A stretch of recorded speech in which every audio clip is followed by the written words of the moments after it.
જે લોકોને વારંવાર પેશાબમાં જલન થયા કરે છે અથવા તો પેશાબમાં અટકાવ રહે છે, આયુર્વેદમાં આવા લોકો માટે એક સરસ મજાનો પ્રયોગ આપેલો છે. મિત્રો, આપણી આસપાસ ઘણા બધા લોકોને વારંવાર પેશાબમાં કે યુરિનમાં ઇન્ફેક્શન થયા કરતું હોય છે, પેશાબમાં રસી થઈ જતા હોય છે, એના પરિણામે પેશાબમાં જલન થાય અથવા તો ગરમ તાસીરના હિસાબે ઊનવા વારંવાર થઈ જતો હોય છે. આવા બધા રોગોની અંદર આયુર્વેદનો આ એક પ્રયોગ ખૂબ જ કામનો છે. મિત્રો, આયુર્વેદની યોગ રત્નાકર સંહિતાની અંદર એક એવો અધ્યાય આપેલો છે કે જેમાં પાણીને અલગ અલગ દ્રવ્યો સાથે ભેળવીને લેવાથી શું ફાયદા કરે એની બધી માહિતીઓ આપેલી છે.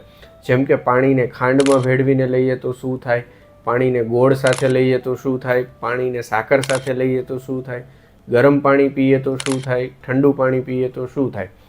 આ અધ્યાયની અંદર આગળ યોગ રત્નાકર ઋષિ એવું કહે છે કે સગુણમ મૂત્રકૃચ્છનાશનમ, એટલે કે પાણીમાં દેશી ગોળ ઓગાળીને પીવાથી પેશાબમાં વારંવાર થતી જલન અથવા તો પાણી ઓછું પીવાના લીધે થતો ઊનવા, આ બધાની અંદર ખૂબ જ સારો ફાયદો કરે છે. યાદ એટલું રાખવાનું છે કે અહીંયા પાણીમાં દેશી ગોળ પલાળીને લેવાનો છે, દવાવાળો ગોળ લેવાનો નથી. આ પાણી રેગ્યુલર પીવાથી જેને વારંવાર આવી તકલીફ રહેતી હોય એમને ખૂબ જ સારો ફાયદો થાય છે. સ્વસ્થ રહો, આયુર્વેદમય રહો.